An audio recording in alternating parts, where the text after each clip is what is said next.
ای یا مدہ ہے، ما الف مدہ ہے، نیکم نون کو باریک ادا کریں گے، کاف کو بھی باریک پڑھیں گے، کم میم ساکن کا اظہار ہے، اخفا نہیں کریں گے، کفارا فا الف مدہ ہے، را الف مدہ ہے، وقف کی صورت میں مد کریں گے اور وصل کی صورت میں نون تنوین کا اظہار ہوگا، کفارن، اور وقف کی صورت میں کفارا، حسادم من، یہاں پر دم من نون تنوین کا اظہار مع الادغام ہے، من نون ساکن کا اظہار ہے، اخفا نہیں کریں گے، حسادم من عندی، یہاں پر نون ساکن کا اخفا مع الغنہ ہے، انفسہم، ان نون ساکن کا اخفا ہے،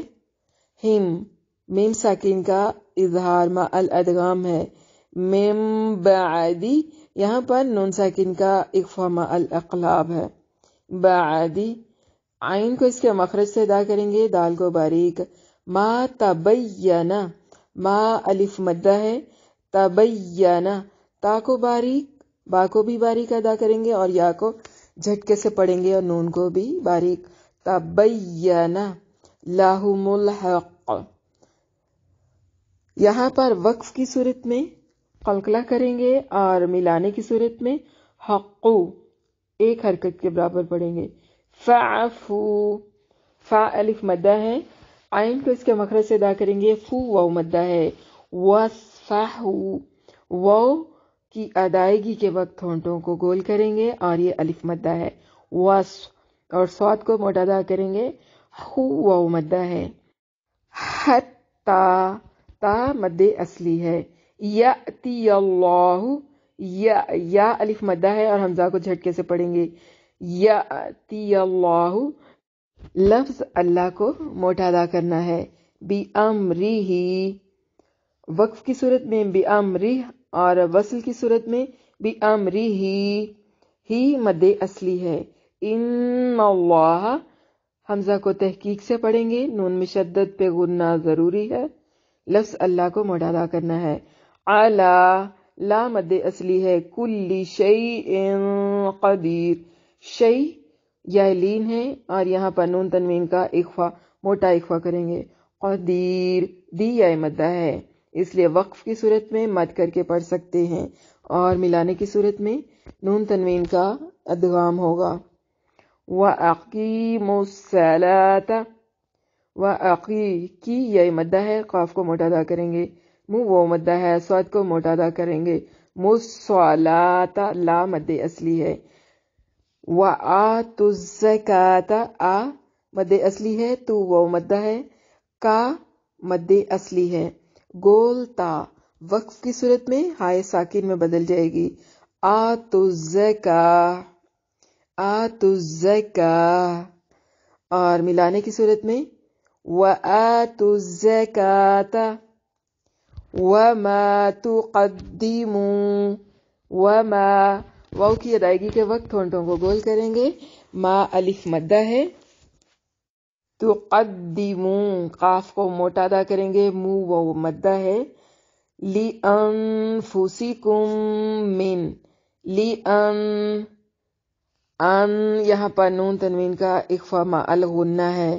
فُسِكُم من، میم ساکن کا اظہار مع الادغام ہے، من نون ساکن کا اظہار ہے، اخفا نہیں کریں گے، خیرن، خیرن، یہاں پر خی یا لین ہے، رن یہاں پر نون تنوین کا اخفا ہے، اظہار نہیں کرنا، تجدوہ، دو واو مدہ ہے، عند اللہ، نون تنوین کا اخفا مع الغنہ، لفظ اللہ کو موٹا پڑھیں گے، ان اللہ، حمزہ کو تحقیق سے پڑھیں گے، نون مشدد پہ غنہ ضروری ہے، لفظ اللہ کے لام کو بھی موٹا پڑھنا ہے، بی ما الف مدہ ہے، تعملون، لو وہ مدہ ہے،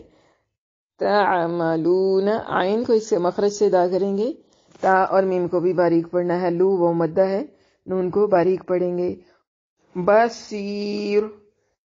سی یائے مدہ ہے اور را کو باریک پڑھیں گے وقف کی صورت میں، ملانے کی صورت میں یہاں پر نون تنوین کا ادغام ہے۔ وقالو، وقالو، قا الف مدہ ہے، لو واو مدہ ہے، لن يدخل الجنت، لن یہاں پر نون تنوین کا اخفا مع الادغام ہے، یاد دال پہ قلقلہ ہوگا، لن يدخل الجنت، جنت نون مشدد پہ غنہ ضروری ہے، الا لا الف مدہ ہے، من کان، من یہاں پر نون تنوین کا اخفا ہے مع الغنہ، کان کا الف مدہ ہے، نون کو باریک پڑھیں گے اور اس کو کھینچنا بھی نہیں ہے، ہودن او نصارا، ہودن، ہو وہ مدہ ہے، دن یہاں پر نون تنوین کا اظہار ہے، او واولین ہے، نصارا نون کو باریک پڑھیں گے، صاد مد اصلی ہے، را مد اصلی ہے، تل کا تا کو باریک، لام کو باریک اور کاف کو بھی باریک پڑھنا ہے، امانیہم حمزہ کو تحقیق سے پڑھیں گے، ما الف مدہ ہے، نیہم نون کو باریک اور یا کو جھٹکے سے پڑھنا ہے، امانیہم، ہم میم ساکن کا اظہار ہے، اخفا نہیں کریں گے، قل قاف کو موٹا ادا کریں گے اور لام کو ہلانا نہیں ہے، ہا تو ہا الف مدہ ہے، تو واو مدہ ہے، برہانکم، بور را کو موٹا پڑھیں گے اور با کو باریک، ہا الف مدہ ہے، نکم نون اور کاف کو باریک پڑھیں گے، کم میم ساکن کا اظہار ہے، اخفا نہیں کریں گے، ان کنتم، ان یہاں پر نون ساکن کا اخفا مع الغنہ ہے، کن یہاں پر نون ساکن کا اخفا مع الغنہ ہے، تم میم ساکن کا اظہار ہے، اخفا نہیں کریں گے، صادقین، صاد مد اصلی ہے، قی یائے مدہ ہے اور قاف کو موٹا ادا کریں گے، وقف کی صورت میں مد کر کے پڑھ سکتے ہیں، با لا با کو باریک اور لا مد اصلی ہے، من نون تنوین کا اظہار ہے، اخفا نہیں کریں گے، اسلم حمزہ کو تحقیق سے پڑھیں گے، سین کو باریک سیٹی کے ساتھ، لام کو باریک اور میم کو بھی باریک پڑھیں گے، وجہہ وجہ واو کی ادائیگی کے وقت ہونٹوں کو گول کریں گے، جیم حروف قلقلہ میں سے ہے اس لیے یہاں پر قلقلہ ہوگا، ہو مد اصلی ہے، وجہہ للہ لفظ اللہ کے لام کو باریک پڑھیں گے، وَهُوَ مُحْسِنٌ، محسن ہا کو اس کے مخرج سے ادا کریں گے، سین کو باریک سیٹی کی ساؤنڈ کے ساتھ ادا کرنا ہے، نون یہاں پر نون تنوین کا اخفا ہے، فَلَهُ أَجْرُهُ، فَلَهُ لام کو باریک اور ہو مد اصلی ہے، اس کے اوپر جو مد ہے مد منفصل ہے کیونکہ حرف مدہ کے بعد حمزہ دوسرے کلمہ کے شروع میں ہے، آج حمزہ کو تحقیق سے پڑھیں گے، جیم پر قلقلہ ہوگا کیونکہ جیم حروف قلقلہ میں سے ہے، حروف قلقلہ کے علاوہ اور کسی بھی لفظ پہ قلقلہ نہیں کرنا، اجروہ را کو موٹار ہو مد اصلی ہے، عند ربہ یہاں پر نون ساکن کا اخفا مع الغنہ ہے، ربہ را کو موٹا ادا کریں گے، با کو باریک اور ہی مد اصلی ہے، ولا واو کی ادائیگی کے وقت ہونٹوں کو گول کریں گے، لا الف مدہ ہے، خوف خو واولین ہے، فن یہاں پر نون تنوین کا اظہار ہے، علیہم لئی یائلین ہے، ہم میم ساکن کا اظہار ہے، اخفا نہیں کریں گے، ولا لا الف مدہ ہے، ہم میم ساکن کا اظہار ہے، اخفا نہیں کریں گے، یحزنون ہا کو اس کے مخرج سے ادا کریں گے، زا کو سختی کے ساتھ زور سے ادا کرنا ہے، سیٹی کی ساؤنڈ کے ساتھ، یحزنون یعنی جس طرح کے زبان پہ وائبریشن کی جو حرکت ہے نا وہ فیل ہونی چاہیے، جس طرح وائبریشن فیل ہوتی ہے نا اس طرح زبان پر وائبریشن فیل ہونی چاہیے، یحزنون نو واو مدہ ہے، اس لیے وقف کی صورت پہ مد کر کے پڑھ سکتے ہیں یحزنون۔ جی طالبات، یہ تو تھے ہمارے تجوید کے رولز۔ اب ہم اپنی تفسیر کی طرف آتے ہیں۔ بسم اللہ الرحمن الرحیم۔ یا ایھا الذین آمنوا لا تقولوا راعینا وقولوا انظرنا واسمعوا وللکافرین عذاب علیم۔ اے لوگو جو ایمان لائے ہو، تم نبی سے یہ نہ کہو راعینا، بلکہ یہ کہو انظرنا، اور تم غور سے سنو، اور کافروں کے لیے بہت دردناک عذاب ہے۔ ما یود الذین کفروا من اہل الکتاب ولا المشرکین ان ينزل علیکم من خیر من ربکم واللہ یختص برحمتہ من یشاء واللہ ذو الفضل العظیم۔ اہل کتاب میں سے جن لوگوں نے کفر کیا وہ نہیں چاہتے اور نہ مشرکین ہی چاہتے ہیں کہ تم پر تمہارے رب کی طرف سے کوئی خیر نازل کی جائے، اور اللہ اس کے لیے اپنی رحمت خاص کرتا ہے جسے چاہتا ہے، اور اللہ فضل عظیم کا مالک ہے۔ ان آیات کے اندر بتایا گیا ہے کہ الفاظ کے استعمال میں بھی ادب کا لحاظ جو ہے وہ رکھنا لازمی ہے۔ اللہ تعالیٰ نے اپنے مومن بندوں کو کافروں کے اقوال اور ان کے افعال کی مشابہت اختیار کرنے سے منع فرمایا ہے۔ یہود رسول اللہ صلی اللہ علیہ وسلم سے گفتگو کرتے اور آپ صلی اللہ علیہ وسلم کی ذات مبارک کی توہین اور تنقیص کے لیے اس طرح کے الفاظ استعمال کرتے، جان بوجھ کر اس طرح کے الفاظ استعمال کرتے تھے۔ یعنی جب وہ اللہ کے نبی صلی اللہ علیہ وسلم کو یہ کہنا چاہتے کہ ہماری بات سنیں، تو اس مفہوم کے لیے اسمع لنا یہ کہنے کی بجائے وہ کیا کہتے؟ راعینا، جس کا اصل مفہوم تو ہے کہ ہماری طرف توجہ کیجیے، اور اس کا مادہ رعا ہے، مگر وہ اس سے رعونا مراد لیتے، جس کا مادہ تھا رعن، اونچا پن، نہ سمجھی،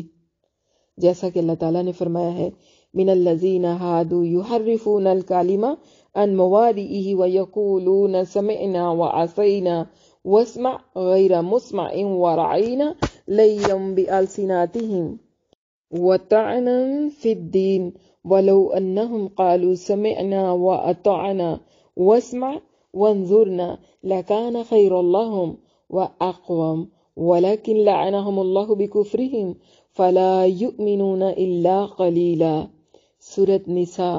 اور یہ جو یہودی ہیں ان میں کچھ ایسے لوگ بھی ہیں کہ کلمات کو ان کے مقامات سے بدل دیتے ہیں اور اپنی زبانوں کو بل دے کر سچے دین کے خلاف تانا زنی کرتے ہوئے کہتے ہیں کہ ہم نے سن لیا اور ہم نے نہیں مانا، اور کہتے ہیں سنو اگرچہ تم اس قابل نہیں ہو کہ تمہیں کچھ سنایا جائے، اور آپ صلی اللہ علیہ وسلم سے مخاطب ہو کر کہتے رعینا، اور بے شک اگر وہ کہتے ہم نے سن لیا اور مان لیا، ہماری بات سنیے اور ہماری طرف دیکھیے یا ہماری طرف نظر کیجیے، تو ان کے حق میں بہت بہتر ہوتا اور نہایت مناسب ہوتا، لیکن اللہ نے ان کے کفر کے سبب ان پر لعنت کر رکھی ہے، تو تھوڑا ہی ہے جو وہ ایمان لاتے ہیں۔ کفار سے مشابہت۔ اسی طرح حدیث مبارک میں آیا ہے کہ جب یہ سلام کہتے ہیں السلام علیکم کی بجائے السلام علیکم کہتے ہیں، اور سام کے معنی ہے موت۔ اسی لیے ہمیں یہ حکم ہے کہ ہم ان کے جواب میں صرف وعلیکم کہیں، اور حدیث کے اندر یہ بھی آیا ہے کہ ہماری بد دعا ان کے حق میں قبول ہوتی ہے، ان کی ہمارے حق میں قبول نہیں ہوتی۔ اللہ تعالیٰ نے اس آیت میں اہل ایمان کو کافروں کے ساتھ قول اور فعل میں مشابہت سے منع فرمایا ہے۔ حضرت ابن عمر رضی اللہ عنہما سے روایت ہے کہ اللہ کے رسول صلی اللہ علیہ وسلم نے فرمایا مجھے قیامت سے پہلے تلوار کے ساتھ محبوس کیا گیا ہے تاکہ اللہ وحدہ لا شریک کی عبادت کی جائے، میرا رزق میرے نیزے کے سائے تلے رکھ دیا گیا ہے، ذلت اور رسوائی اس کے مقدر میں لکھ دی گئی ہے جو میرے حکم کی مخالفت کرے، اور جو شخص کسی قوم کی مشابہت اختیار کرے وہ انہی میں سے ہے۔ اسی طرح امام ابو داؤد نے بھی حضرت ابن عمر رضی اللہ عنہما سے صرف یہ الفاظ روایت کیے ہیں، من تشبہ بقوم فہو منہم،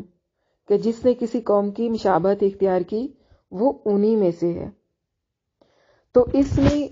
کافروں کے قول، ان کے فعل، ان کے لباس، ان کے تہواروں، عبادتوں اور ان کے کاموں میں کسی بھی قسم کی مشابہت اختیار کرنے سے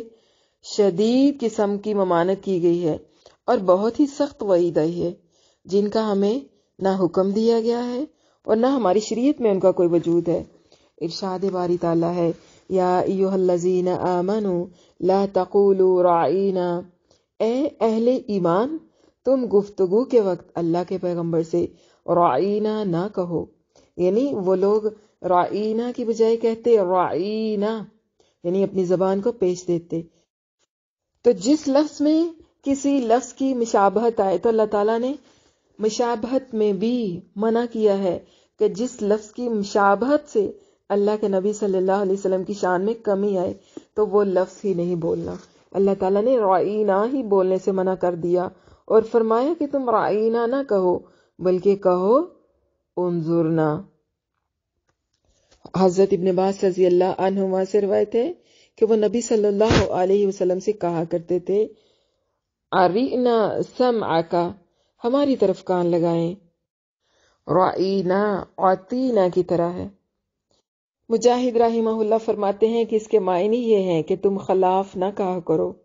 اور اسی طرح ایک اور روایت میں ہے کہ تم یہ نہ کہا کرو کہ آپ ہماری بات سنیں اور ہم آپ کی سنیں گے۔ اسی طرح حضرت عطا رحمہ اللہ بیان کرتے ہیں کہ انصار اپنی لغت کے مطابق یہ لفظ استعمال کرتے تھے، لیکن اللہ تعالیٰ نے انہیں اس سے منع فرما دیا۔ اسی طرح سدی رحمہ اللہ کا قول ہے کہ بنو قینقاع میں سے رفاعہ بن زید نامی ایک یہودی تھا، اور نبی صلی اللہ علیہ وسلم کے پاس آ کر جب گفتگو کرتا تو کہتا، اپنا کان میری طرف لگائیے اور سنیے، نہ سنوائے جائیں۔ مسلمان سمجھتے تھے کہ شاید انبیاء کرام علیہم السلام کی تعظیم کے لیے اسی طرح کے الفاظ استعمال کیے جاتے ہیں، اور ان میں سے کچھ لوگ یہ کہتے کہ اسمع غیر مسمعین، یعنی یہ ایک مقولہ ہے بمانی غیر صاغرین، اس کا مفہوم ہے آپ معزز ہیں گھٹیا نہیں ہیں، جیسے کہ سورۃ نساء میں بھی ہے۔ اللہ تعالیٰ نے اسے بیان فرمایا ہے، اس لیے اللہ تعالیٰ نے مومنوں کو منع کرتے ہوئے فرمایا کہ وہ اللہ تعالیٰ کے نبی صلی اللہ علیہ وسلم سے بات کرتے ہوئے راعینا نہ کہا کریں۔ کافروں اور اہل کتاب کی مسلمانوں سے شدید عداوت ہے۔ ما یود الذین کفروا من اہل الکتاب ولا المشرکین ان ینزل علیکم من خیر من ربکم، اہل کتاب میں سے جن لوگوں نے کفر کیا وہ نہیں چاہتے اور نہ مشرکین ہی چاہتے ہیں کہ تم پر تمہارے پروردگار کی طرف سے کوئی خیر و برکت نازل کی جائے۔ اللہ تعالیٰ اپنے اہل ایمان بندوں کو اس بات سے آگاہ کر رہے ہیں کہ کافروں کو، خواہ وہ اہل کتاب میں سے ہوں یا مشرکوں میں سے، ان سے شدید عداوت ہے۔ یہی وجہ ہے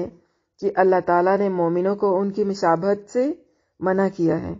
ان کی مشابہت اختیار کرنے سے منع فرمایا ہے، تاکہ ان کے درمیان ہر قسم کے تعلقات محبت کو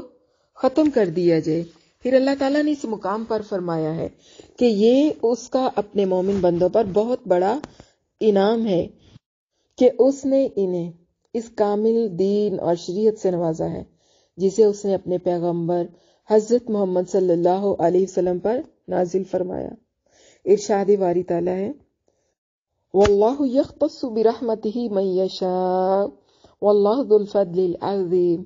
اور اللہ جسے چاہتا ہے اپنی رحمت کے لیے چن لیتا ہے، اور اللہ فضل عظیم کا مالک ہے۔ ما ننسخ من آیات او ننسیہا نأتی بخیر منہا او مثلہا الم تعلم ان اللہ علی کل شیء قدیر۔ جو آیت ہم منسوخ کرتے ہیں یا اسے بھلا دیتے ہیں تو اس سے بہتر یا اسی کی مثال لے آتے ہیں۔ کیا آپ نہیں جانتے کہ بے شک اللہ ہر چیز پر قادر ہے؟ الم تعلم ان اللہ لہ ملک السماوات والارض، کیا آپ نہیں جانتے کہ بے شک اللہ ہی کے لیے ہے آسمانوں اور زمین کی بادشاہی؟ وما لکم من دون اللہ من ولی ولا نصیر، اور تمہارے لیے اللہ کے سوا نہ کوئی حمایتی ہے اور نہ کوئی مددگار۔ نسخ کس کو کہتے ہیں؟ نسخ اور اس کی تعریف۔ حضرت ابن عباس رضی اللہ عنہ سے روایت ہے کہ ما ننسخ من آیات، اس کے معنی ہے کہ ہم جس آیت کو بدل دیتے ہیں۔ ابن جریج رحمہ اللہ نے مجاہد سے روایت کیا ہے کہ ہم جس آیت کو مٹا دیتے ہیں، اور ابن ابو نجیح نے مجاہد سے ما ننسخ من آیات، اس کے معنی یہ بیان کیے ہیں کہ ہم اس کے الفاظ کو تو باقی رکھتے ہیں لیکن حکم کو بدل دیتے ہیں۔ اس مفہوم کو انہوں نے عبداللہ بن مسعود رضی اللہ عنہ کے صاحب سے بیان کیا ہے۔ سدی رحمہ اللہ کہتے ہیں کہ آیت کو نسخ کرنے کے معنی اسے قبض کرنے کے ہیں۔ اسی طرح ابن ابو حاتم رحمہ اللہ بیان کرتے ہیں کہ سدی رحمہ اللہ کے قول کے مطابق قبض کرنے سے مراد اسے اوپر اٹھانا ہے، جیسے کہ شادی شدہ مرد اور عورت جب زنا کریں تو ان دونوں کو لازماً رجم کر دو، اور لو کانا لابن آدم وادیان من ذہب، کہ اگر ابن آدم کے پاس سونے کی 2 وادیاں بھی ہوں تو وہ تیسری وادی کی جستجو میں رہے گا۔ اس کو منسوخ کر کے اٹھا لیا گیا۔ ابن جریر رحمہ اللہ فرماتے ہیں ما ننسخ من آیات، اس کے معنی ہے کہ ہم جس آیت کے حکم کو دوسری آیت کی طرف منتقل کر کے تغیر و تبدل کرتے ہیں، اور وہ تبدیلی یہ کہ ہم حلال کو حرام کر دیں یا حرام کو حلال، مباح کو ممنوع قرار دے دیں اور ممنوع کو مباح۔ اور یاد رہے کہ یہ نسخ امر، نہیں، حرام، حلال، ممنوع اور مباح امور میں ہوتا ہے۔ قصص اور واقعات میں کوئی ناسخ منسوخ نہیں ہوتا۔ نسخ کا لفظ دراصل نسخ الکتاب سے مشتق ہے، جس کے معنی ایک نسخے سے دوسرا نسخہ تیار کرنے کو کہتے ہیں۔ اسی طرح کسی حکم کے نسخ کے معنی یہ ہے کہ اسے کسی دوسرے حکم سے بدل دیا جائے اور ایک عبارت کو دوسری عبارت سے بدل دیا جائے، خواہ یہ نسخ حکم میں ہو یا الفاظ میں۔ بہرحال یہ دونوں حالتیں منسوخ ہوں گی۔ او ننسیہا، اس کو ننساؤہا اس طرح بھی پڑھ سکتے ہیں، ننساؤہا، جس نے اسے ننساؤہا اس طرح پڑھا ہے تو اس کے معنی مؤخر کرنے کے ہوں گے۔ اسی طرح علی بن ابو طلحہ نے ابن عباس رضی اللہ عنہ سے روایت کیا ہے کہ آپ فرماتے تھے کہ اس آیت کے معنی یہ ہیں کہ ہم جس آیت کو بدل دیتے ہیں یا اسے چھوڑ دیتے ہیں اور بدلتے نہیں۔ قتادہ رحمہ اللہ کا قول ہے کہ اللہ تعالیٰ کا فرمان ہے ما ننسخ من آیات او ننسیہا، اس کے معنی ہے اللہ تعالیٰ جو چاہتا ہے اپنے نبی کو بھلا دیتا ہے اور جسے چاہتا ہے منسوخ کر دیتا ہے۔ ارشاد باری تعالیٰ ہے نأتی بخیر منہا او مثلہا، تو ہم اس سے بہتر یا ویسی ہی اور آیت لے آتے ہیں جو مکلفین کی مصلحت کی نسبت سے حکم میں بہتر ہوتی ہے، جیسا کہ علی بن ابو طلحہ نے ابن عباس رضی اللہ عنہما سے روایت کیا ہے کہ ہم اس کی بجائے ایسی آیت لے آتے ہیں جو فائدے کے اعتبار سے تمہارے لیے بہتر ہوتی ہے اور جس میں نرمی کا پہلو بھی زیادہ ہوتا ہے۔ ابو العالیہ رحمہ اللہ کہتے ہیں کہ جس آیت کو ہم منسوخ کر دیتے ہیں اور اس کے مطابق عمل کا نہیں کہتے یا اسے اپنے پاس روک لیتے ہیں تو اسے ہی یا اس جیسی کوئی دوسری آیت لے آتے ہیں۔ اسی طرح سدی رحمہ اللہ کہتے ہیں کہ اس کے معنی یہ ہیں کہ جس آیت کو ہم منسوخ کر دیتے ہیں تو اس سے بہتر لے آتے ہیں یا پھر اسی طرح کی لے آتے ہیں جس کو ہم نے چھوڑ دیا ہو۔ قتادہ رحمہ اللہ کہتے ہیں کہ یعنی ایسی آیت لے آتے ہیں جس میں تخفیف اور رخصت ہو، اور یہ اس آیت میں ہوتا ہے جس میں امر یا نہیں ہو۔ نسخ کے سلسلے میں یہودیوں کی تردید، الم تعلم ان اللہ علی کل شیء قدیر، الم تعلم ان اللہ لہ ملک السماوات والارض وما لکم من دون اللہ من ولی ولا نصیر، کیا آپ نہیں جانتے کہ اللہ ہر چیز پر قادر ہے؟ آپ کو معلوم نہیں کہ آسمانوں اور زمین کی بادشاہت اللہ ہی کی ہے اور اللہ کے سوا تمہارا کوئی دوست اور مددگار نہیں۔ اللہ تعالیٰ اس مقام پر اپنے بندوں کی رہنمائی فرماتے ہیں کہ وہ جس طرح چاہے مخلوق میں تصرف کر سکتا ہے، کیونکہ مخلوق بھی اسی کی ہے اور حکم بھی اسی کا ہے، اس لیے تصرف اور اختیار بھی اسی کا ہے۔ جس طرح اس نے چاہا ان کو پیدا کیا، اسی طرح جس کو وہ چاہے سعادت سے نوازے اور جسے چاہے شقاوت سے دوچار کر دے، جسے چاہے صحت عطا فرما دے اور جسے چاہے بیمار کر دے، جسے چاہے عزت عطا فرمائے اور جسے چاہے ذلیل کر دے۔ اسی طرح یہ بھی اسی کا اختیار ہے کہ اپنے بندوں کے لیے جو چاہے فیصلہ فرمائے، جس چیز کو چاہے حلال کر دے اور جس چیز کو چاہے حرام کر دے، جسے چاہے مباح کر دے اور جسے چاہے ممنوع کر دے۔ وہ جو چاہے فیصلہ فرما دے، اسے اپنے فیصلے سے کوئی نہیں روک سکتا۔ وہ جو چاہے کرے، اسے کوئی نہیں پوچھ سکتا، جبکہ تمام مخلوق سے سوال جواب ہوگا، پوچھ گچھ ہوگی۔ وہ اپنے بندوں کی اس طرح بھی آزمائش کرتا ہے کہ نسخ کی صورت میں اس کے رسولوں کی کون اطاعت بجا لاتے ہیں۔ اس لیے وہ ایک چیز کا حکم دے دیتا ہے اور اس میں جو مصلحت ہوتی ہے اسے صرف وہی جانتا ہے، پھر جب وہ چاہتا ہے اپنے علم کے مطابق اس سے منع فرما دیتا ہے۔ اس لیے مکمل اطاعت کا تقاضا یہ ہے کہ اس کے حکم کے آگے سر جھکا دیا جائے، اس کے رسول جو خبریں دیں ان کی پیروی کی جائے، جو حکم دیں اسے مانا جائے اور جس بات سے وہ منع فرمائے اس سے مکمل طور پر رک جائیں۔ اس مقام پر یہود، ان پر اللہ کی لعنت ہو، ان کے کفر کا برملا اظہار اور ان کے شبہات کا ازالہ کیا گیا ہے،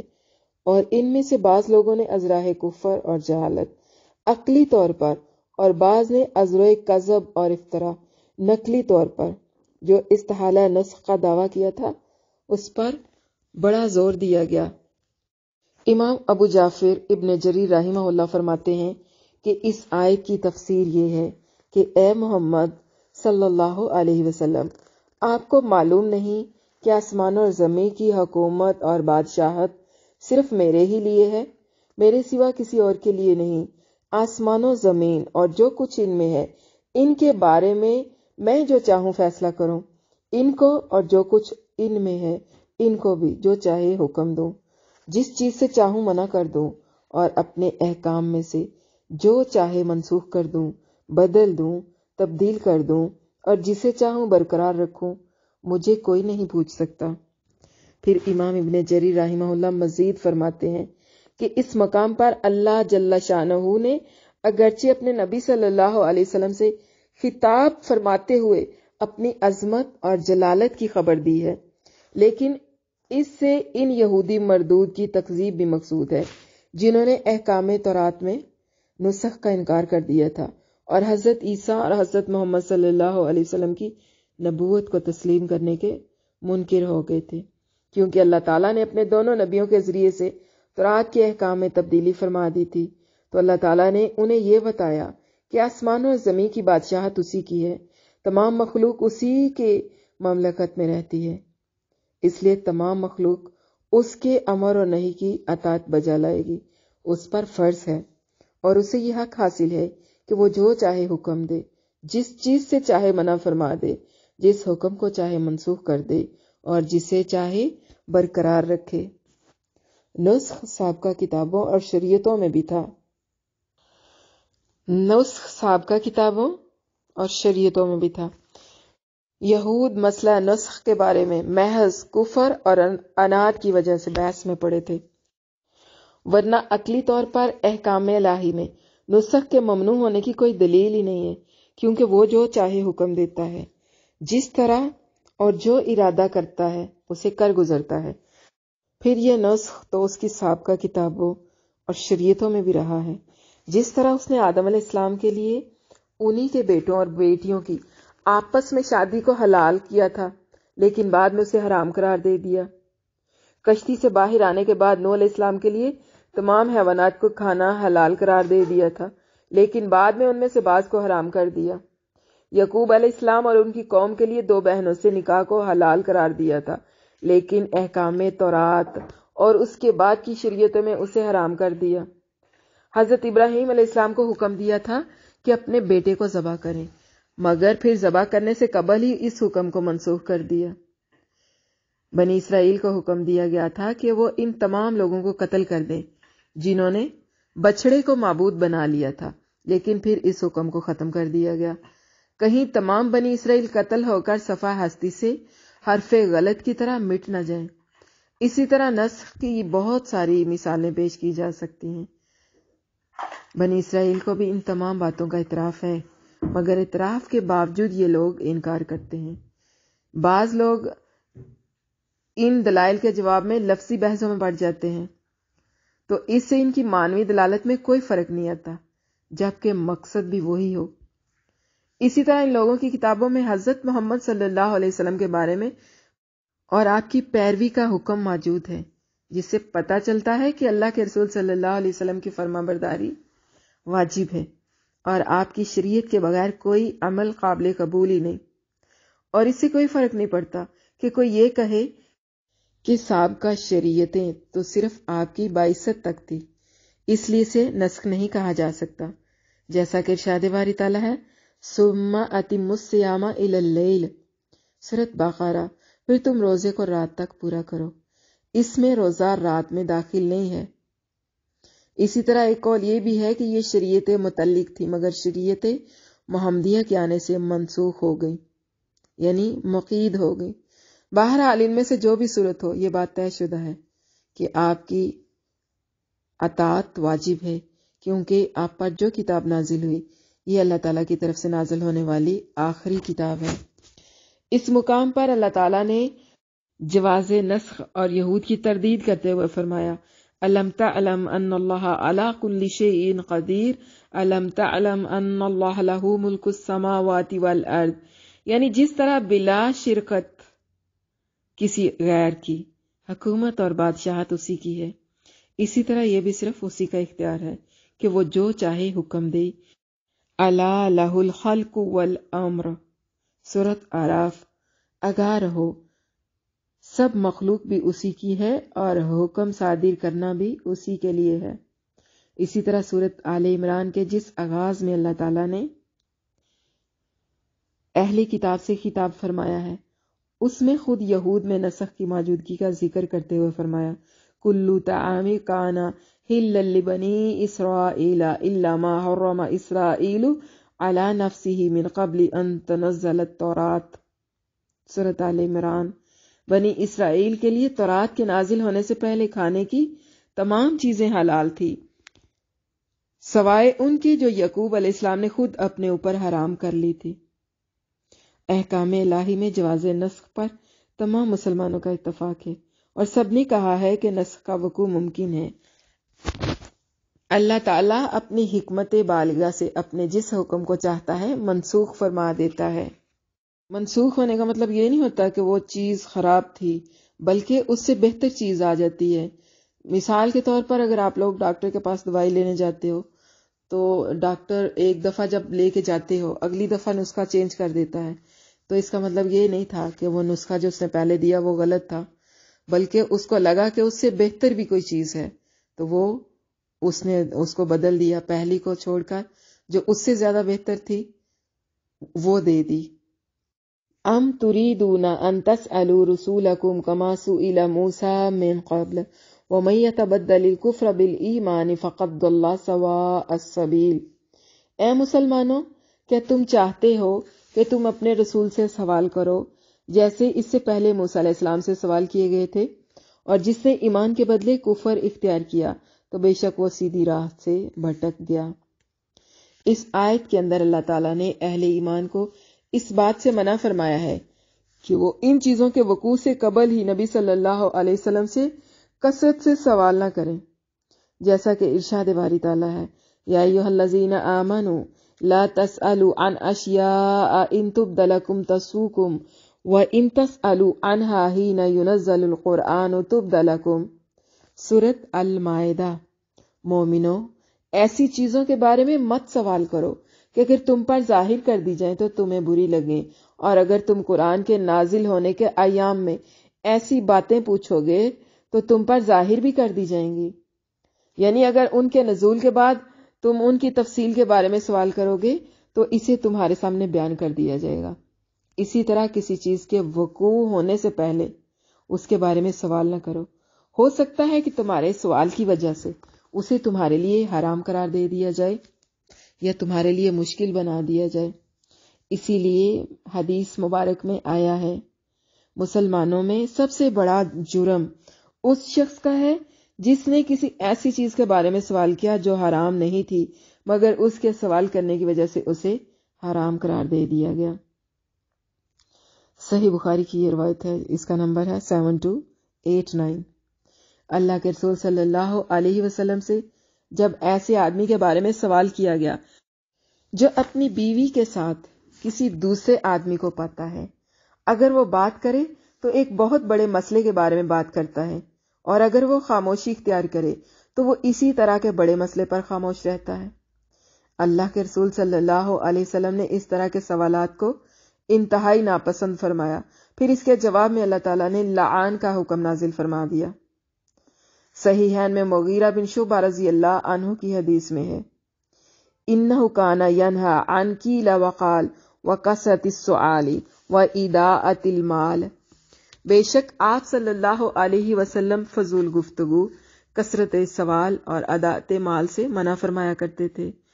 اسی طرح صحیح مسلم میں ہے، آپ صلی اللہ علیہ وسلم نے فرمایا، ذارونی ما ترکتکم فانما ہلک من کان قبلکم بکثرت سؤالہم، مجھے چھوڑ دو جب تک میں تمہیں چھوڑے رکھوں، کیونکہ تم سے پہلے لوگوں کو کثرت سوال اور انبیاء سے اختلاف ہی نے تباہ و برباد کر دیا تھا۔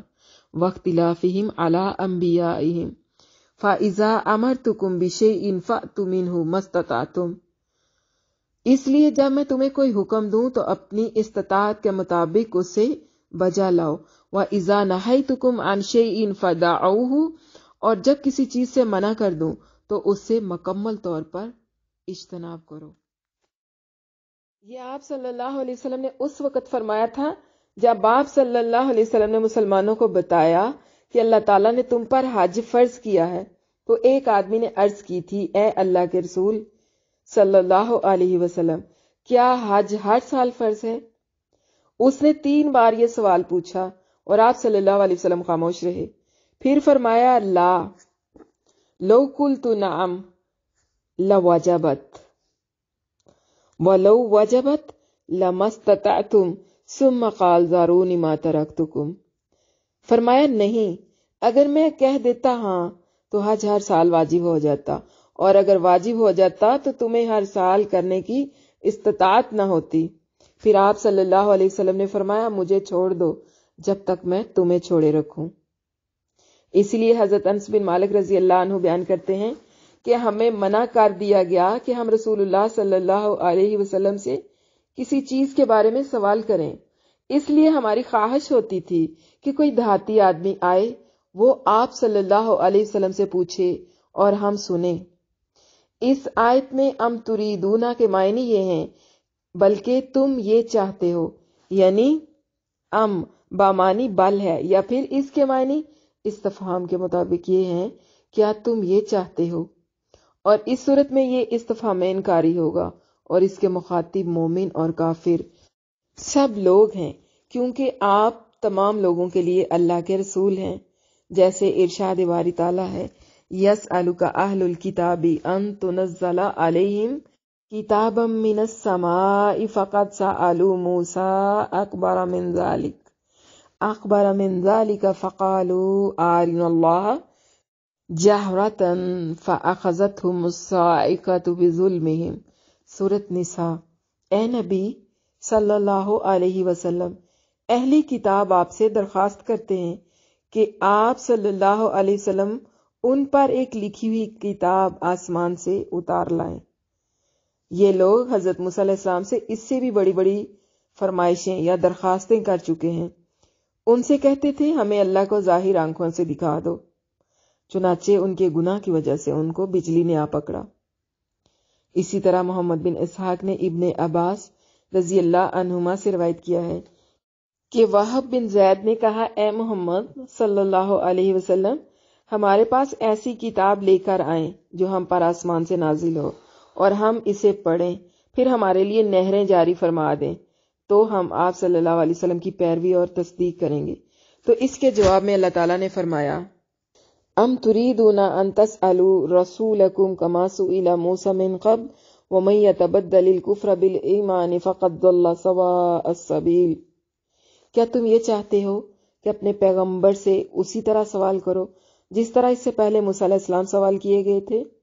اور جس شخص نے ایمان چھوڑ کر اس کے بدلے کفر اختیار کر لیا وہ سیدھے راستے سے بھٹک گیا۔ مطلب یہ کہ اللہ تعالیٰ نے ان لوگوں کی مذمت فرمائی ہے جنہوں نے رسول اللہ صلی اللہ علیہ وسلم سے ضد اور ہٹ درمی سے سوال کیے تھے، جس طرح بنی اسرائیل نے تکذیب اور عناد سے حضرت موسیٰ علیہ السلام سے سوال کیے تھے، اور فرمایا من یتبدل الکفر بالایمان، یعنی جو شخص ایمان کے بدلے کفر کو خرید لے تو فقد ضل سواء السبیل، وہ سیدھے راستے سے بھٹک کر جہالت اور گمراہی کے راستے پر چلا گیا۔ اور جن لوگوں نے انبیاء اکرام کی تصدیق، پیروی اور اطاعت کی وجہ ان کی مخالفت اور تکذیب محض تنگ کرنے کے لیے کی، بلا ضرورت سوال پوچھنے کی روش کو اختیار کیا، ان کا یہی حال تھا۔ ارشاد باری تعالیٰ ہے الم ترى الى الذين بدلوا نعمت اللہ کفرا واحلوا قومهم دار البوار جہنم یصلونها وبئس القرار۔ سورۃ ابراہیم۔ کیا آپ نے ان لوگوں کو نہیں دیکھا جنہوں نے اللہ کے احسان یعنی ایمان کو ناشکری سے بدل دیا اور اپنی قوم کو تباہی کے گھر میں لا اتارا، یعنی جہنم میں، جس میں وہ داخل ہوں گے اور وہ برا ٹھکانہ ہے۔ ابو العالیہ رحمہ اللہ بیان کرتے ہیں وَمَن يَتَبَدَّلِ الْكُفْرَ بِالْإِيمَانِ، اس کے معنی یہ ہیں کہ جس شخص نے خوشحالی کو چھوڑ کر تنگ دستی کو لے لیا تو وہ سیدھے راستے سے بھٹک گیا۔ وَدَّ كَثِيرٌ مِّنْ أَهْلِ الْكِتَابِ لَوْ يَرُدُّونَكُم مِّن بَعْدِ إِيمَانِكُمْ كُفَّارًا حَسَدًا مِّنْ عِندِ أَنفُسِهِم مِّن بَعْدِ مَا تَبَيَّنَ لَهُمُ الْحَقُّ۔ اہل کتاب میں سے بہت سے یہ چاہتے ہیں کاش وہ تمہارے ایمان لانے کے بعد تمہیں پھیر کر کافر بنا دیں، اپنے دلوں میں حسد کرتے ہوئے، اس کے بعد کہ ان کے سامنے حق واضح ہو چکا۔ فَاعْفُوا وَاصْفَحُوا حَتَّى يَأْتِيَ اللَّهُ بِأَمْرِهِ، پس معاف کر دو اور جانے دو یہاں تک کہ اللہ اپنا حکم لے آئے۔ إِنَّ اللَّهَ عَلَى كُلِّ شَيْءٍ قَدِيرٌ، بے شک اللہ ہر چیز پر خوب قادر ہے۔ وَأَقِيمُوا الصَّلَاةَ وَآتُوا الزَّكَاةَ، اور تم نماز قائم کرو اور زکوٰۃ دو۔ وَمَا تُقَدِّمُوا لِأَنفُسِكُم مِّنْ خَيْرٍ تَجِدُوهُ عِندَ اللَّهِ، اور تم اپنے لیے جو بھی بھلائی آگے بھیجو گے اسے اللہ کے ہاں پاؤ گے، بے شک تم جو عمل کرتے ہو۔ ان اللہ بما تعملون بصیر، بے شک تم جو عمل کرتے ہو اللہ اسے خوب دیکھنے والا ہے۔ اہل کتاب کے رستے پر چلنے سے منع کیا گیا ہے۔ اللہ تعالیٰ اپنے اہل ایمان بندوں کو اہل کتاب میں سے کفار کے رستے پر چلنے سے منع فرماتے ہیں کہ یہ اپنے ظاہر و باطن میں ان کے لیے کس قدر شدید دشمنی اور کس قدر شدید حسد رکھتے ہیں، حالانکہ انہیں مسلمانوں اور ان کے نبی صلی اللہ علیہ وسلم کی فضیلت کے بارے میں خوب علم ہے، لیکن اس کے باوجود اللہ تعالیٰ نے اپنے اہل ایمان بندوں کو حکم دیا کہ وہ عفواً درگزر سے کام لیں، حتیٰ کہ اللہ تعالیٰ انہیں اپنی فتح نصرت سے سرفراز فرما دے۔ سمجھ آ رہی ہے؟ آ رہی ہے۔ اور اللہ تعالیٰ نے اپنے مومن بندوں کو نماز قائم کرنے اور زکوٰۃ ادا کرنے کا حکم دیا اور اس کی خوب ترغیب بھی دی ہے۔ عبداللہ بن کعب بن مالک رحمہ اللہ سے روایت ہے کہ کعب بن اشرف یہودی شاعر تھا اور وہ نبی کریم صلی اللہ علیہ وسلم کی ہجو کیا کرتا تھا۔ اسی کے بارے میں اللہ تعالیٰ نے اس آیت کو نازل فرمایا وَدَّ كَثِيرٌ مِّنْ أَهْلِ الْكِتَابِ لَوْ يَرُدُّونَكُم مِّن بَعْدِ إِيمَانِكُمْ كُفَّارًا حَسَدًا مِّنْ عِندِ أَنفُسِهِم مِّن بَعْدِ مَا تَبَيَّنَ لَهُمُ الْحَقُّ فَاعْفُوا وَاصْفَحُوا، اہل کتاب میں سے یہ چاہتے ہیں کاش کہ وہ تمہارے ایمان لانے کے بعد تمہیں پھیر کر کافر بنا دیں، اپنے دلوں میں حسد کرتے ہوئے، اس کے بعد کہ ان کے سامنے حق واضح ہو چکا، پس معاف کر دو اور درگزر کرو۔ حضرت ابن عباس رضی اللہ عنہما سے روایت ہے کہ ایک رسول امی نے انہیں ان کی کتابوں، رسولوں اور آیت کے بارے میں نہ صرف سب کچھ صحیح صحیح بتایا بلکہ ان سب کی اسی طرح تصدیق بھی فرمائی جس طرح یہ خود تصدیق کرتے ہیں، مگر اس کے باوجود انہوں نے کفر، حسد اور سرکشی کی وجہ سے آخری نبی حضرت محمد صلی اللہ علیہ وسلم پر ایمان لانے سے انکار کر دیا۔ اسی لیے تو اللہ تعالیٰ نے فرمایا ہے کفارن حسدا من عند انفسہم من بعد ما تبین لہم الحق، یعنی اللہ تعالیٰ نے ان کے سامنے حق کو اس طرح روشن کر دیا تھا کہ کوئی بات بھی ان سے پوشیدہ نہیں تھی، لیکن حسد کی وجہ سے انہوں نے انکار کی روش اختیار کی۔ اسی طرح اللہ تعالیٰ نے انہیں شرم دلائی ہے، ڈانٹا ہے، شدید مذمت کی ہے، اور اللہ تعالیٰ نے اپنے نبی صلی اللہ علیہ وسلم اور اپنے مومن بندوں کو قرآن مجید اور اس سے پہلے والی آسمانی کتابوں پر ایمان لانے اور ان کی تصدیق کرنے کی وجہ سے عزت و شرف بخشا اور اجر و ثواب اور فتح نصرت سے سرفراز فرمانے کا وعدہ فرمایا۔ ربی بن انس بیان کرتے ہیں کہ من عند انفسہم، اس کے معنی ہے من قبل انفسہم، یعنی اپنی طرف سے۔ اور ابو العالیہ رحمہ اللہ بیان کرتے ہیں من بعد ما تبین لہم الحق، یعنی یہ حق واضح ہونے کے باوجود حضرت محمد صلی اللہ علیہ وسلم جو اللہ کے رسول ہیں انہوں نے کفر کو اختیار کیا، کیونکہ وہ آپ کے بارے میں تورات اور انجیل میں لکھا ہوا بھی پاتے تھے، مگر انہوں نے محض اس وجہ سے حسد اور سرکشی کو اختیار کرتے ہوئے کفر کیا کہ آپ صلی اللہ علیہ وسلم کا تعلق بنی اسرائیل سے نہیں بلکہ ایک دوسرے خاندان سے ہے۔ فَاعْفُوا وَاصْفَحُوا حَتَّى يَأْتِيَ اللَّهُ بِأَمْرِهِ، تم معاف کر دو اور درگزر کرو یہاں تک کہ اللہ تعالیٰ اپنا دوسرا حکم بھیجے۔ یہ اسی طرح ہے جیسے کہ ارشاد باری تعالیٰ ہے وَلَتَسْمَعُنَّ مِنَ الَّذِينَ أُوتُوا الْكِتَابَ مِن قَبْلِكُمْ وَمِنَ الَّذِينَ أَشْرَكُوا أَذًى كَثِيرًا،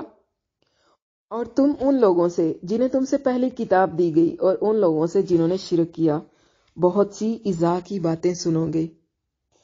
اعمال صالحہ کی ترغیب، ارشاد باری تعالیٰ ہے وَأَقِیمُوا الصَّلَاةَ وَآتُوا الزَّکَاةَ وَمَا تُقَدِّمُوا لِأَنفُسِکُم مِّن خَیْرٍ تَجِدُوهُ عِندَ اللَّہ، اور تم نماز قائم کرو اور زکوٰۃ دو اور تم اپنے لیے جو بھی بھلائی آگے بھیجو گے اسے اللہ کے ہاں پاؤ گے۔ اس میں اللہ تعالیٰ نے ایسے تمام کام جو ہیں وہ سر انجام دینے کی ترغیب دی ہے جو فائدے والے ہوں اور روز قیامت کام آنے والے، اور وہ کیا ہیں؟ نماز اور زکوٰۃ، نماز قائم کرنا اور زکوٰۃ ادا کرنا، اور انہی اعمال کو کرنے میں دنیا اور آخرت کی کامیابی ہے، جبکہ آخرت میں ظالموں کو ان کی معذرت کچھ فائدہ نہیں دے گی اور ان کے لیے لعنت اور برا گھر ہوگا۔ اس لیے تو اللہ تعالیٰ نے فرمایا ہے ان اللہ بما تعملون بصیر، یعنی اللہ تعالیٰ کسی بھی عمل کرنے والے کے عمل سے غافل نہیں، اور نہ ہی اس کے پاس کوئی عمل ضائع ہوتا ہے۔ وہ ہر شخص کو اس کے اچھے یا برے عمل کے مطابق اس کا بدلہ ضرور عطا فرمائے گا۔ عقبہ بن عامر رضی اللہ عنہ سے روایت ہے کہ میں نے رسول اللہ صلی اللہ علیہ وسلم سے سنا کہ آپ صلی اللہ علیہ وسلم اس آیت کی تلاوت کرتے ہوئے فرما رہے تھے کہ اللہ تعالیٰ ہر چیز کو دیکھ رہا ہے۔ وَقَالُوا لَن يَدْخُلَ الْجَنَّةَ إِلَّا مَنْ كَانَ هُودًا أَوْ نَصَارَىٰ، اور انہوں نے کہا جنت میں صرف وہی جائے گا جو یہودی یا نصرانی ہوگا۔ تِلْكَ أَمَانِيُّهُمْ، یہ ان کی باطل آرزویں ہیں۔ قُلْ هَاتُوا بُرْهَانَكُمْ إِن كُنتُمْ صَادِقِينَ، اے نبی کہہ دیجئے لاؤ تم اپنی دلیل اگر تم سچے ہو۔ بَلَىٰ مَنْ أَسْلَمَ وَجْهَهُ لِلَّهِ وَهُوَ مُحْسِنٌ فَلَهُ أَجْرُهُ عِندَ رَبِّهِ، کیوں نہیں بلکہ جس نے اپنا چہرہ اللہ کے لیے جھکا دیا اس حال میں کہ وہ نیکی کرنے والا ہے تو اس کے لیے اس کا اجر اس کے رب کے پاس ہے۔ وَلَا خَوْفٌ عَلَيْهِمْ وَلَا هُمْ يَحْزَنُونَ، اور انہیں کوئی خوف نہیں ہوگا اور نہ وہ غمگین ہوں گے۔ ان آیات میں اہل کتاب کے باطل خیالات کی اور قبولیت کے عمل کی شرائط ہیں۔ اللہ تعالیٰ یہود و نصارہ کے بارے میں یہ بیان فرماتے ہیں کہ وہ اپنے بارے میں کس قدر فریب میں ہیں، کس قدر خود فریبی کا شکار ہیں کہ ان میں سے ہر ایک نے یہ دعویٰ کیا ہے کہ صرف انہی کی ملت کے لوگ جنت میں جائیں گے، جیسا کہ سورت مائدہ میں اللہ تعالیٰ نے بیان فرمایا کہ یہ کہا کرتے تھے نحنو ابناء اللہ و احباؤہ، ہم اللہ کے بیٹے اور اس کے پیارے ہیں۔ اللہ تعالیٰ نے ان کی اس بات کی تکذیب کرتے ہوئے فرمایا وہ تو انہیں ان کے گناہوں کی وجہ سے عذاب دے گا، اور اگر یہ اپنے دعوے میں سچے ہیں تو اللہ تعالیٰ انہیں عذاب نہ دیتا، جیسے انہوں نے یہ دعویٰ بھی کیا تھا کہ یہ صرف چند روز کے لیے جہنم میں جائیں گے اور جلد ہی وہاں سے جنت میں منتقل ہو جائیں گے۔ اللہ تعالیٰ نے ان کے اس دعوے کی تردید فرمائی، اسی طرح ان کی اس دعوے کی بھی جو بلا دلیل اور حجت ہے۔ اللہ تعالیٰ نے اس کی تردید کرتے ہوئے فرمایا تلکا امانیہم، یہ ان لوگوں کے باطل خیالات ہیں۔ ابو العالیہ رحمہ اللہ کہتے ہیں کہ یہ ان کی خواہشیں ہیں جو انہوں نے ناحق اللہ تعالیٰ سے قائم کر رکھی تھی۔ اسی طرح قتادہ ربی بن انس کا بھی یہی قول ہے۔ پھر فرمایا قل، اے پیغمبر ان سے کہہ دیجئے ہاتو برہانکم، کہ اگر تم سچے ہو تو اپنی حجت پیش کرو، اپنی دلیل پیش کرو، ان کنتم صادقین، اگر تم اپنے دعوے میں سچے ہو۔ قبولیت عمل کی شرائط کیا ہیں؟ فرمایا بلا من اسلم وجہہ للہ وہو محسن، کیوں نہیں، بلکہ جس نے اپنا چہرہ اللہ کے لیے جھکا دیا اس حال میں کہ وہ نیکی کرنے والا ہے، یعنی جس نے خالص اللہ وحدہ لا شریک کے لیے عمل کیا۔ یہ آیت بالکل ایسے ہی ہے جیسا کہ فرمایا فَإِنْ حَاجُّوكَ فَقُلْ أَسْلَمْتُ وَجْهِيَ لِلَّهِ وَمَنِ اتَّبَعَنِ، سورۃ آل عمران۔ اے پیغمبر، پھر اگر یہ لوگ آپ سے جھگڑنے لگیں تو کہہ دیجئے میں اور میرے ماننے والے تو اللہ کے فرما بردار ہو چکے ہیں۔ ابو العالیہ ربی کہتے ہیں کہ جس نے اللہ کے لیے اخلاص سے کام لیا، جس نے اللہ کے لیے دین کو خالص کر دیا، وَهُوَ مُحْسِنٌ، پھر وہ رسول اللہ صلی اللہ علیہ وسلم کا پیروی کرنے والا ہو گیا، کیونکہ عمل کی قبولیت کے لیے دو شرطیں ہیں۔ عمل خالص اللہ وحدہ لا شریک کے لیے کیا گیا ہو، اور دوسری عمل درست اور شریعت کے مطابق ہو۔ عمل اگر خالص ہو مگر شریعت کے مطابق نہ ہو تو پھر بھی قبول نہیں کیا جانا۔ اسی لیے رسول اللہ صلی اللہ علیہ وسلم نے فرمایا من عمل عملا لیس علیہ امرنا فہو رد، جو شخص ایسا عمل کرے جس کے بارے میں ہمارا حکم نہ ہو تو وہ مردود ہے۔ راہبوں اور ان جیسے اور دوسرے لوگوں کے اعمال کے بارے میں اگر یہ فرض بھی کر لیا جائے کہ وہ اخلاص کے ساتھ اپنے کام کرتے ہیں تو پھر بھی وہ قابل قبول نہیں۔ ان کے اعمال بھی صرف اسی وقت قبولیت کا درجہ حاصل کریں گے جبکہ وہ رسول اللہ صلی اللہ علیہ وسلم کی پیروی کریں گے، ان کے عمل جب شریعت کے مطابق ہوں گے، جن کو ان کے لیے بلکہ تمام کائنات انسانی کے لیے مبعوث فرمایا گیا ہے، ان کی پیروی کریں گے، ان کی شریعت کے مطابق ہوں گے تو ہی قبول کیے جائیں گے۔ اور ان جیسے لوگوں کے بارے میں اللہ تعالیٰ نے فرمایا ہے وَقَدِمْنَا إِلَى مَا عَمِلُوا مِنْ عَمَلٍ فَجَعَلْنَاهُ هَبَاءً مَنْثُورًا، سورۃ الفرقان۔ اور جو انہوں نے بظاہر نیک عمل کیے ہوں گے ہم ان کی طرف متوجہ ہو کر ان کو اڑتا ہوا پراگندہ گرد و غبار بنا دیں گے، یعنی انہیں غبار بنا کر اڑا دیں گے۔ اور فرمایا وَالَّذِينَ كَفَرُوا أَعْمَالُهُمْ كَسَرَابٍ بَقِيعَةٍ يَحْسَبُهُ الظَّمْآنُ مَاءً حَتَّى إِذَا جَاءَهُ لَمْ يَجِدْهُ شَيْئًا، سورۃ نور۔ اور جن لوگوں نے کفر کیا ان کے اعمال کی مثال ایسی ہے جیسے چٹیل میدان میں سراب، پیاسا اسے پانی سمجھے یہاں تک کہ جب وہ اس کے پاس آئے تو اسے کچھ بھی نہ پائے۔ اور فرمایا وجوہ یومئذ خاشعہ عاملۃ ناصبہ تصلی نارا حامیہ تسقی من عین آنیہ، سورۃ الغاشیہ۔ اور فرمایا اس روز کئی چہرے ذلیل ہوں گے، سخت محنت والے تھکے ماندے ہوں گے، دہکتی آگ میں داخل ہوں گے، ان کو گرم کھولتے ہوئے چشمے کا پانی پلایا جائے گا، کیونکہ ان کے عمل، ان کی کوششیں، ان کی محنتیں دنیا کے لیے ہوں گی، خواہش نفس کے لیے ہوں گی اور شریعت کے مطابق نہیں ہوں گی۔ اسی طرح اگر ظاہری صورت میں تو عمل شریعت کے مطابق ہو، لیکن عمل کرنے والے نے اسے خلوص کے ساتھ اللہ تعالیٰ کے لیے نہ کیا ہو تو وہ عمل بھی مردود ہوگا، کیونکہ یہ عمل ریاکاری میں آ جائے گا، اور یہی حال ریاکاری کرنے والوں اور منافقوں کا ہوگا۔ ارشاد باری تعالیٰ ہے، ان المنافقین یخادعون اللہ وہو خادعهم وَإِذَا قَامُوا إِلَى الصَّلَاةِ قَامُوا كُسَالَىٰ يُرَاءُونَ النَّاسَ وَلَا يَذْكُرُونَ اللَّهَ إِلَّا قَلِيلًا۔ سورۃ نساء۔ بے شک منافقین اپنی ان چالوں سے اپنے اللہ کو دھوکہ دیتے ہیں، یہ اس کو کیا دھوکہ دیں گے، وہ انہیں دھوکے میں ڈالنے والا ہے۔ اور جب یہ نماز کے لیے کھڑے ہوتے ہیں تو سست اور کاہل ہو کر صرف لوگوں کے دکھانے کے لیے، اور اللہ کی یاد نہیں کرتے مگر بہت ہی کم۔ اور فرمایا، فَوَيْلٌ لِّلْمُصَلِّينَ الَّذِينَ هُمْ عَنْ صَلَاتِهِمْ سَاهُونَ الَّذِينَ هُمْ يُرَاءُونَ وَيَمْنَعُونَ الْمَاعُونَ۔ سورۃ الماعون۔ تو ایسے نمازیوں کے لیے ہلاکت ہے یا خرابی ہے جو نماز کی طرف سے غافل رہتے ہیں، جو ریاکاری کرتے ہیں اور برتنے کی معمولی چیزیں عاریتاً نہیں دیتے، یعنی ادھار نہیں دیتے۔ اسی لیے تو اللہ تعالیٰ نے فرمایا ہے، فَمَن كَانَ يَرْجُو لِقَاءَ رَبِّهِ فَلْيَعْمَلْ عَمَلًا صَالِحًا وَلَا يُشْرِكْ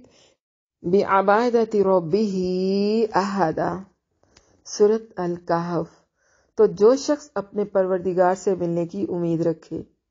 اسے چاہیے کہ نیک عمل کرے اور اپنے پروردگار کی عبادت میں کسی کو شریک نہ بنائے۔ تو اس آیت میں اللہ تعالیٰ نے فرمایا، بَلَا مَنْ أَسْلَمَ وَجْهَهُ لِلَّهِ وَهُوَ مُحْسِنٌ۔ کیوں نہیں، بلکہ جو شخص اللہ کے آگے گردن جھکا دے، ایمان لے آئے اور وہ نیکوکار بھی ہو، اور اللہ کا فرمان ہے، فَلَهُ أَجْرُهُ عِندَ رَبِّهِ وَلَا خَوْفٌ عَلَيْهِمْ وَلَا هُمْ يَحْزَنُونَ۔ تو اس کا صلہ اس کے پروردگار کے پاس ہے، اور ایسے لوگوں کو قیامت کے دن نہ کسی طرح کا خوف ہوگا اور نہ وہ غمناک ہوں گے۔ اس میں اللہ تعالیٰ نے یہ بیان فرمایا ہے کہ انہیں اجر اور ثواب بھی حاصل ہوگا، اور وہ ہر قسم کے غم اور فکر سے بھی محفوظ ہوں گے۔ نہ انہیں مستقبل کا کوئی خوف ہوگا، نہ ماضی کی کسی چیز کے چھوٹنے پر کوئی ملال، نہ ان پر آخرت میں کسی قسم کا کوئی خوف ہوگا، اور نہ وہ موت کے وقت غم کریں گے۔ تو کیا پتہ چلا کہ عمل کی قبولیت کے لیے شرط کیا ہے؟ خلوص،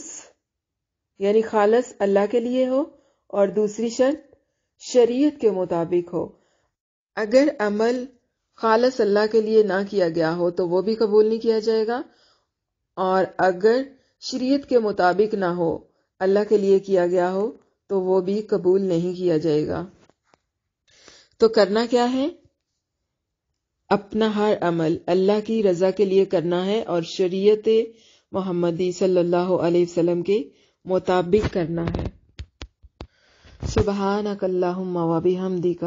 اشہد ان لا الہ الا انت، استغفرک و اتوب الیک۔ سبحان ربک رب العزت عما یصفون وسلام علی المرسلین والحمد للہ رب العالمین۔ رب اغفر وارحم وانت خیر الراحمین، وصلی اللہ وسلم وبارک علی نبینا محمد وعلی آلہ واصحابہ اجمعین، آمین ثم آمین یا رب العالمین۔ الحمدللہ، آج کا سبق جو ہے وہ مکمل ہو گیا۔ تو آج کے سبق کو لے کر اگر کوئی سوال ذہن میں ہے تو آپ پوچھ سکتی ہیں۔ اللہم انی اعوذ بک من العجز والکسل والجبن والبخل والحرم والقسوة والغفلة والعیلة والذلة والمسکنة، وأعوذ بك من الفقر والكفر والفسوق والشقاق والنفاق والسمعة والرياء، وأعوذ بك من السمم والبكم والجنون والجذام والبرص وسيء الأسقام۔